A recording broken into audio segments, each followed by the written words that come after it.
Todo bien, ¿no? Nada. Este lugar es la casa donde nos encontramos con nuestro Padre. Es la casa de nuestro Dios. Y me alegra mucho que todos hemos tomado la decisión en esta mañana de día sábado de venir a encontrarnos con nuestro Padre. Y como es nuestro Padre, cada uno de nosotros que estamos aquí, pues somos hijos de Dios y hermanos. Y es muy bonito llegar y saludarnos, reírnos, sonreír.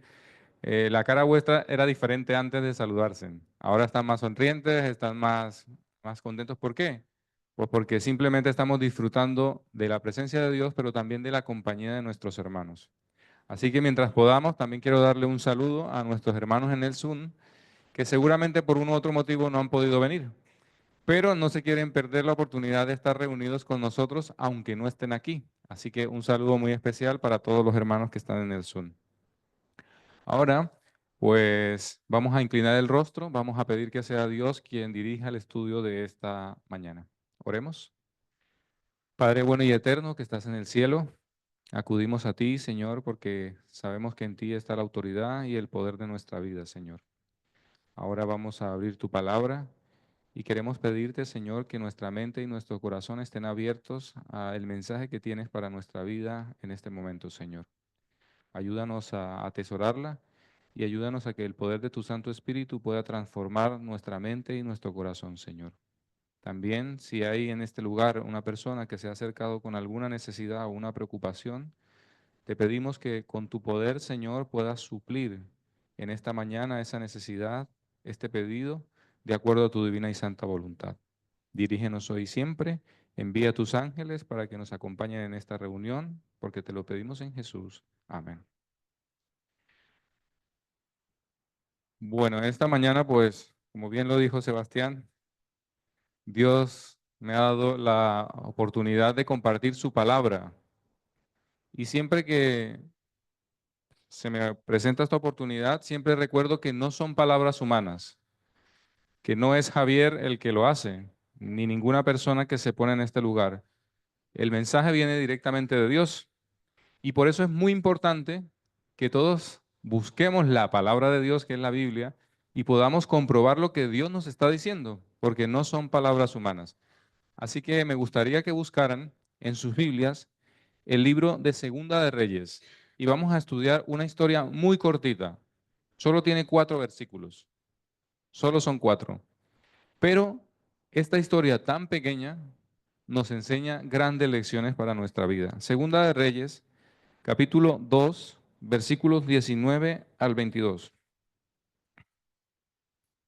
Y como no voy a leer todo el capítulo 2, solo los voy a poner en contexto. Elías era un gran profeta y se le llamó en un momento muy difícil del pueblo de Dios. Habían reyes que no hacían lo bueno delante de los ojos de Dios y que adoraban otros dioses diferentes al Dios vivo y verdadero, que es el Dios creador. Así que Elías tuvo que enfrentar a esos reyes, a reinas también, a sacerdotes y sacerdotisas que adoraban a otros dioses, y fue un ministerio bastante duro para Elías. Elías sabía que no iba a durar para siempre, y dentro del pueblo de Dios habían escuelas de profetas.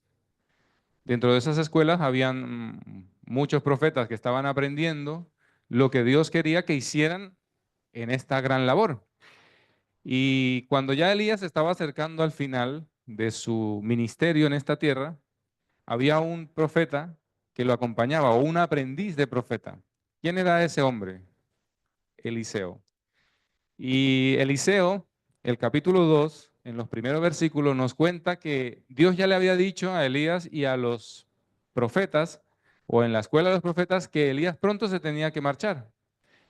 Así que Eliseo, como quería y le tenía mucho aprecio a Elías y sabía que era el profeta de Dios, no se quería desprender de, de Elías. Y dice que cuando Dios le anunció que ya se tenía que marchar y que se lo tenía que llevar a Elías, le dice Elías a su amigo Eliseo, le dice, mira, Dios me ha dicho que tengo que ir a Jericó. Y entonces Eliseo le dice, no te voy a dejar ir solo, yo voy a ir contigo. Y luego le dice, bueno, también tengo que ir al Jordán. Y Eliseo le dice, en los primeros versículos del capítulo 2, le dice, vive Jehová, que no te voy a dejar solo. De alguna manera, Eliseo quería a Elías y no se quería desprender de él, pero el plan de Dios se tenía que cumplir. Y un versículo más adelante, unos versículos más adelante, ahora lo he perdido, le dice, bueno, Eliseo, en el versículo 9, antes de que yo sea arrebatado, pídeme lo que quieras y a lo mejor pues te lo daré. Y Eliseo saca la petición, diría yo, una de las más nobles que puede salir de un corazón de un hijo de Dios. Y le dice, que Dios me dé el doble de tu espíritu. Le hubiera pedido pedir cualquier cosa, pero le dijo, de lo que tú tienes, del espíritu que Dios te ha dado, me gustaría tener el doble. Y entonces Elías lo mira y le dice, "Uf, pues sí que has pedido una cosa que no es poca". Y entonces la historia nos cuenta en el capítulo, dice, si Dios ha de concederte el doble del espíritu que yo tengo, si Dios te lo va a dar, tienes que verme marchar. Y entonces dice que hablando y teniendo esa conversación, si leen todo el capítulo, se darán cuenta que dice que Eliseo vio cómo carros y caballos de fuego arrebataron a Elías y lo único que quedó fue su manto. Solamente les estoy poniendo en contexto de lo que estaba pasando. Dice que Eliseo tomó el manto y entonces en el camino que estaba emprendiendo volvió por el río Jordán. Cuando iba en una dirección, Elías golpeó el río y las aguas se abrieron, estando Elías. Y cuando venía de vuelta, Eliseo dice, si Jehová vive, pues el Dios de Elías, golpeó el río y adivinen qué sucedió. También se abrió. Dios estaba demostrando que su espíritu ahora iba a continuar con quién, con el sucesor, Eliseo. Y mientras que volvía a la ciudad, se topó con una ciudad que era la ciudad de Jericó. Cuando yo les digo la ciudad de Jericó, ¿a qué historia les recuerda? Las murallas de Jericó, precisamente. Esa historia que se cuenta en Josué capítulo 6, y entonces entendemos que Jericó era una ciudad de muchos años, de las primeras que se construyeron. Yo estuve leyendo un poco acerca de la historia de la ciudad de Jericó, que todavía se mantiene en pie y que todavía es una gran ciudad, o una ciudad más pequeña que lo que era antes en la historia, pero que todavía se mantiene. Y Jericó es considerada como una de las ciudades más antiguas de la humanidad.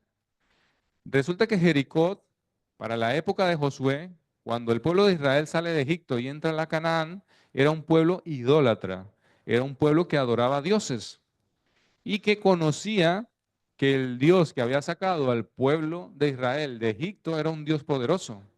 Y luego viene la historia que nos cuentan de niños, que el pueblo de Dios, el pueblo de Israel, da 6 vueltas alrededor de la muralla de Jericó para conquistarla y luego al séptimo día da 7 vueltas. ¿Y qué sucedió con las murallas? Se derribaron. Y entonces el pueblo de Dios conquista la ciudad de Jericó. La ciudad de Jericó es prendida a fuego por la conquista y Josué en Josué capítulo 6 y el versículo 26 declara una maldición sobre esta ciudad que era una ciudad idólatra, mala, que destruía y que hacía lo malo. Dice que para ese entonces Josué dijo, y Josué maldijo diciendo, maldito sea delante de Jehová el hombre que se levante y reedifique esta ciudad de Jericó. Dice, a costa de su primogenitura la fundará y a costa de su hijo menor pondrá sus puertas. Esta ciudad fue reconstruida y se cumplió esto. Esta por mucho tiempo, pasaron siglos para que se reconstruyera, pero cuando se reconstruyó pasó algo muy curioso. ¿Por qué cuento todas estas cosas? Porque el versículo de hoy nos decía, ¿qué decía el versículo? Segunda de Reyes, capítulo 2, versículo 19. Los hombres de la ciudad le dijeron a Eliseo, mira que el lugar donde está colocada la ciudad es bueno, como mi señor ve, pero las aguas son malas y la tierra es ¿qué cosa? Estéril. Se estaba refiriendo, si leen el versículo 18, cuando volvieron los hombres junto a Eliseo, que había quedado en dónde? En Jericó. Le dijeron, no dijiste, no le dije yo que no fueran. Ellos habían mandado a 50 hombres a que buscaran a Elías y le dijo, no lo busquen porque no está. Cuando volvieron ellos le dijeron, estando en Jericó, pues mira, yo les dije que no fueran por él porque no lo iban a encontrar, no lo encontraron efectivamente. Pero lo que quiero decirles es que los hombres de Jericó, estando con Eliseo, le dijeron, mira, la verdad es que esta ciudad está bien hecha, es una ciudad fuerte, pero ¿qué sucede con el agua de la ciudad? Dice, las aguas son malas y la tierra es estéril. Le dicen a este hombre, al profeta. Y como sabían que era un profeta de Dios, sabían que él los podía ayudar. El versículo 20 dice de la siguiente manera, Eliseo dijo, traedme una vasija nueva y poned en ella ¿qué cosa? Sal. Y le dijo, él dijo cuando se la trajeron, Eliseo fue hacia los manantiales de las aguas, echó dentro la sal y dijo, así ha dicho Jehová, yo sanaré esta agua, ya no habrá más en ella muerte ni infertilidad. Y fueron sanadas las aguas hasta hoy conforme a las palabras que pronunció ¿quién? Eliseo. Cuando yo estaba leyendo esta historia o recordando esta historia esta semana, estaba pensando en, pero si era una ciudad mala, no era una ciudad de Dios. Habían estado apartados de Dios por mucho tiempo, pero eso importaba para Dios. No, porque los mismos habitantes de la ciudad reconocieron y dijeron, este es el hombre de Dios, tenemos una necesidad. Si es el hombre de Dios, es quien nos puede ayudar, porque seguramente Dios hará un milagro por medio de él. Y es muy curioso que cuando leemos esta historia, Eliseo utiliza dos cosas. ¿Qué les dice? Vayan y traigan una vasija, que no esté rota, una vasija útil, y traigan sal. ¿Ustedes recuerdan en la Biblia en qué momento se nombra la sal? Jesús dijo, vosotros sois la sal de la tierra. Pero ¿qué pasa si la sal pierde su sabor? No queda sirviendo de nada y entonces lo único que queda es tirar al fuego. Eliseo, perdón, estaba de alguna manera mostrando lo que Jesús iba a enseñarnos a nosotros en el futuro. Dos cosas tan sencillas como una vasija y sal purificarían el agua que estaba muerta e estéril y la iba a convertir en ¿qué? En agua viva. La sal iba a ser el milagro. La vasija iba a ser el milagro. ¿Qué dice el versículo 20? Así ha dicho Jehová, yo sané qué cosa? Estas aguas. ¿Quién sanó las aguas? ¿La sal? ¿La vasija? ¿Eliseo? No, fue Jehová. Pero Dios quería enseñarnos de alguna manera que Dios a veces utiliza cosas que parecen insignificantes, pero que son importantes. Segunda de Timoteo 2:21 dice que, ¿quién quiere buscarlo? Voy a pedir que alguien lo lea. Así estoy comprobando que lo están buscando. Segunda de Timoteo 2:21. Alguien que lo tenga, lo lee por favor en voz alta. Y voy a pedirle a alguien que le dé el micrófono porque si no los del Zoom no me van a escuchar. Segunda de Timoteo 2:21.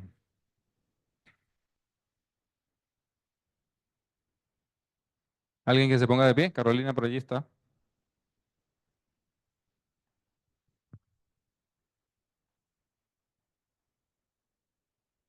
Así que sí, así que si alguno se limpia de estas cosas, será instrumento para honra, santificado, útil al Señor y dispuesto para toda buena obra. Amén. Así que la vasija es algo útil, que en ese caso llevaba la sal, se puso dentro. Dice, así que si alguno se limpiare de estas cosas, será un vaso de ¿qué? De honra. Dios no necesita a ningún ser humano ni a nadie para terminar su obra ni para ejecutar su poder. Sin embargo, la Biblia dice que Él se complace de alguna manera en usarnos a nosotros. ¿Para qué? Para ser un canal de bendición. Algunas veces nosotros pensamos, ¿qué es el agua? El agua es la vida, ¿no? El mundo está, en un gran porcentaje del mundo está hecho por agua. El cuerpo humano, gran porcentaje, está hecho a base de agua. El fundamento está a base de agua. ¿Por qué? Porque el agua da vida. Sin embargo, todo el agua no da vida. El mar muerto, que está rodeado de mucha sal, no tiene vida, está muerto. Y es muy curioso que de alguna manera Dios quiere traernos un mensaje. A veces pensamos en la humanidad y decimos, pero es que a veces no hay nada bueno, no hay nada esperanzador. Parece que todo está estéril. ¿Cuántas personas en el mundo sufren y se sienten vacías, solas y casi al borde de la muerte? Son muchas. Pero ¿cuál era el instrumento para sanar ese mundo? ¿Cuál era ese instrumento, según Jesús? Vosotros sois la sal de qué cosa? De la tierra. Vosotros y yo sois la sal de la tierra. Ese instrumento que parece insignificante, pero que en las manos de Dios puede purificar las aguas. Y en Jericó las limpió. Y es muy curioso que dice el versículo 22, y fueron saneadas las aguas ¿hasta cuándo? Hasta hoy, conforme a la palabra que pronunció Eliseo. Para mí fue sorprendente empezar a buscar a Jericó hoy en día. ¿Por qué? Porque ese manantial de agua que fue sanado por Dios, por medio de la palabra de Eliseo y por medio de este pequeño milagro, hasta hoy sigue siendo agua pura y manantial que riega de alguna manera todo ese lugar y todo ese valle.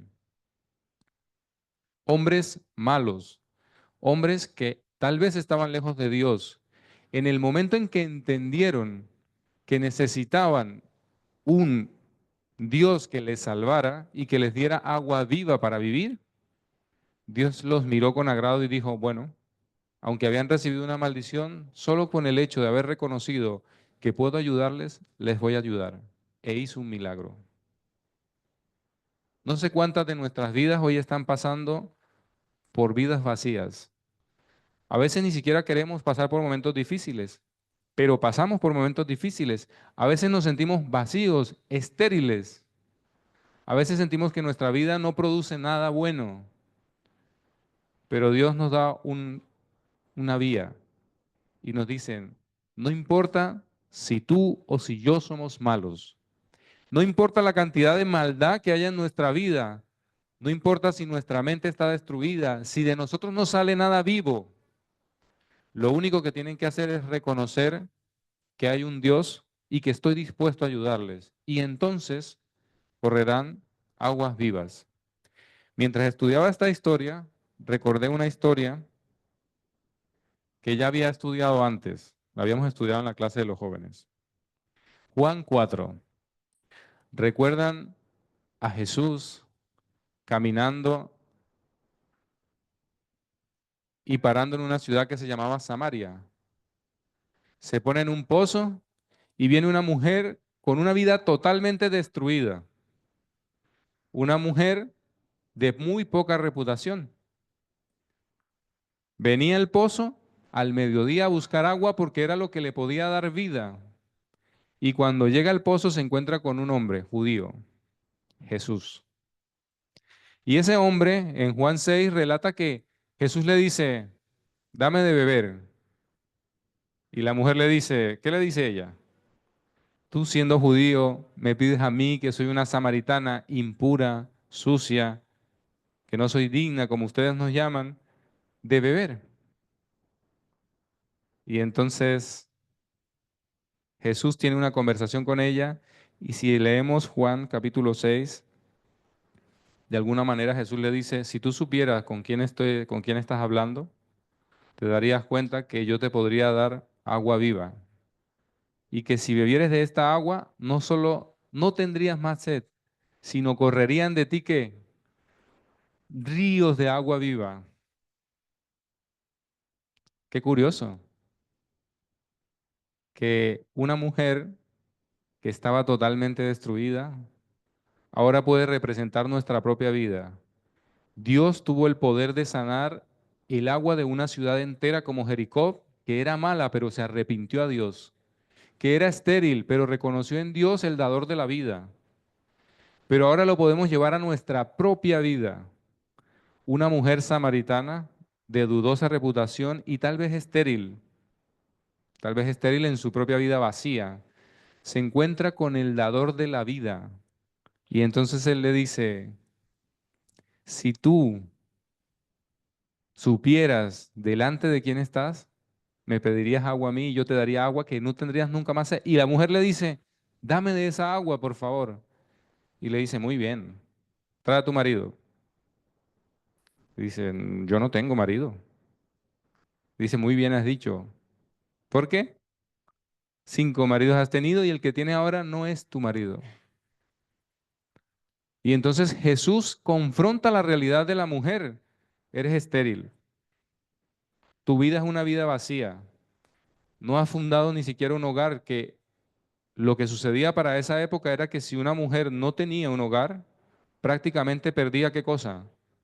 Su propio valor para la época, para la cultura.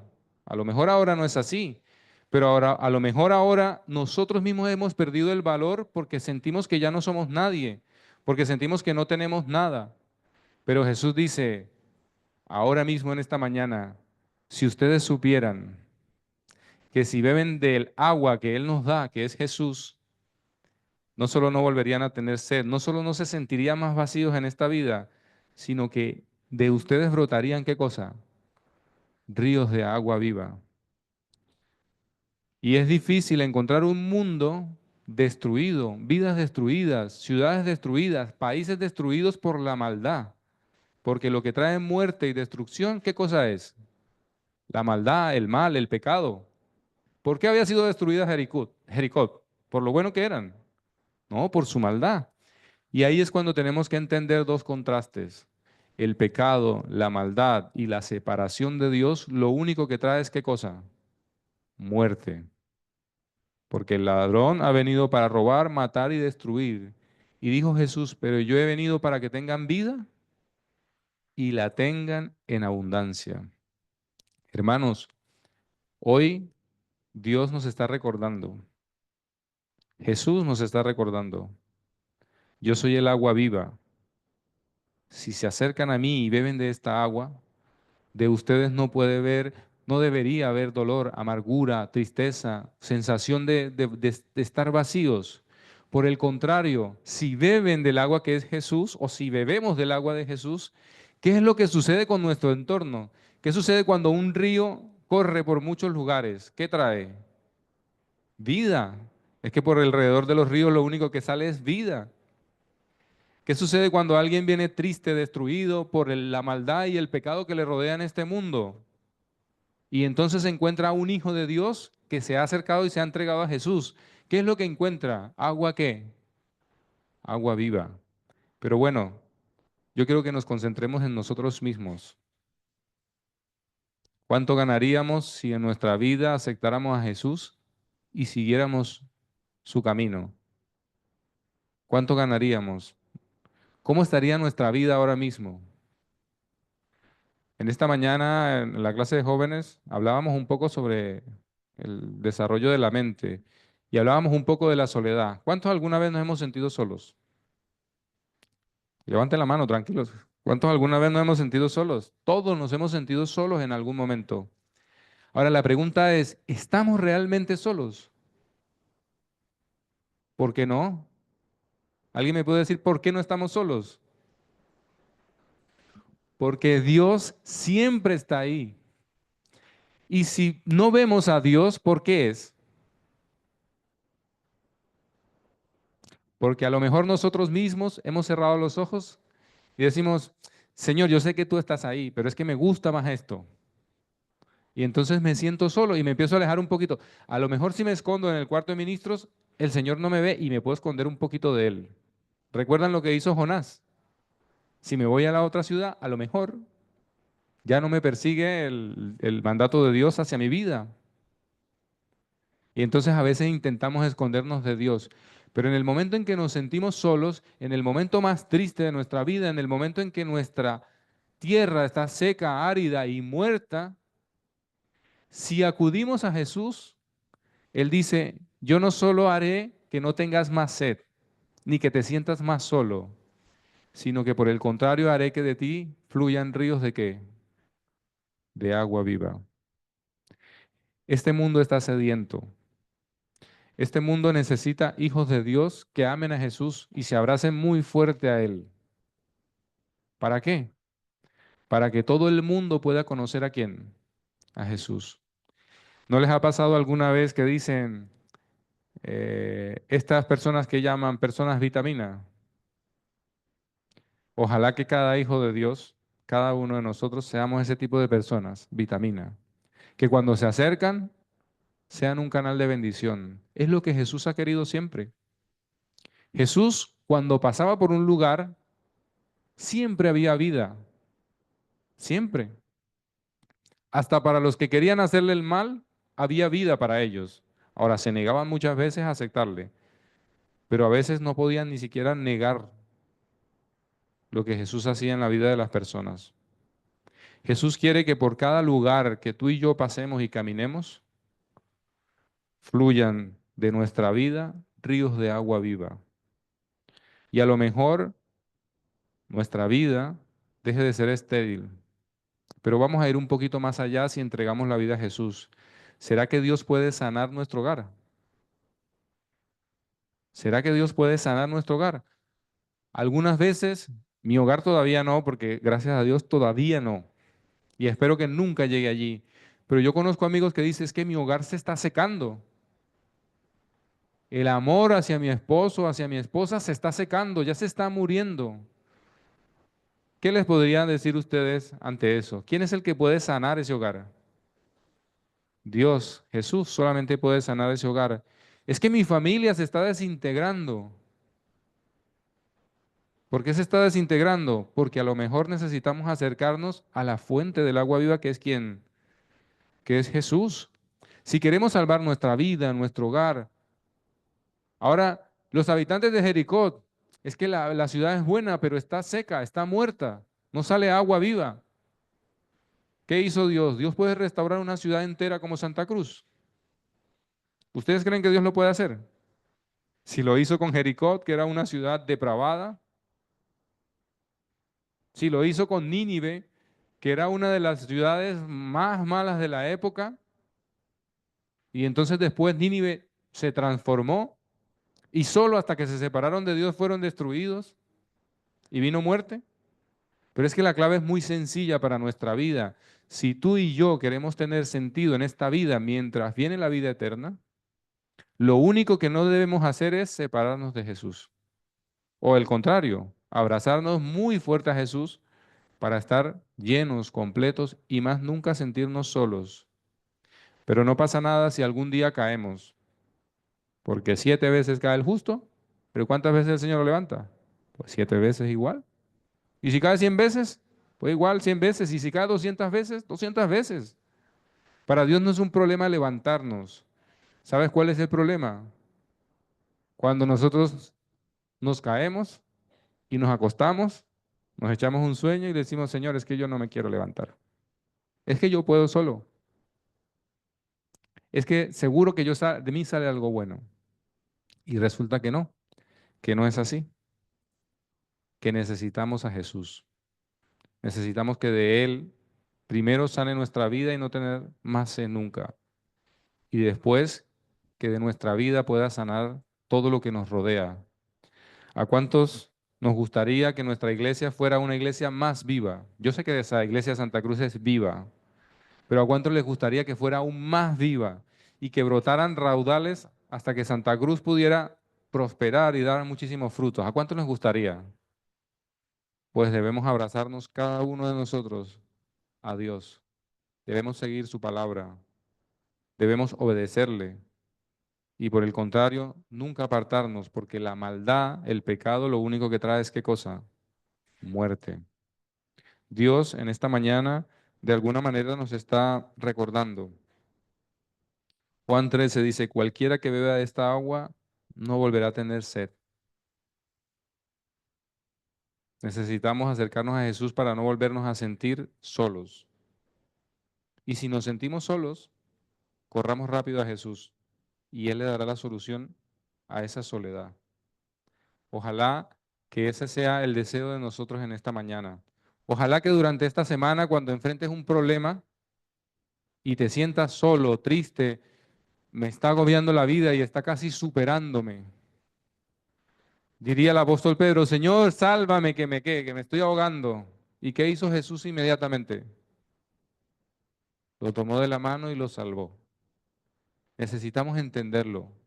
Necesitamos levantar la vista. Necesitamos dejar de mirarnos a nosotros mismos. Parece que fluyen agua a veces de nuestra vida, pero si no tenemos a Jesús, lo único que puede brotar es agua, ¿qué cosa? Agua amarga, agua mala. Y Jesús es el único que puede sanar esa agua. Que Dios nos ayude, que Dios nos bendiga. Y si ese es nuestro deseo, vamos a levantarnos, a ponernos en pie y vamos a cantar un himno juntos.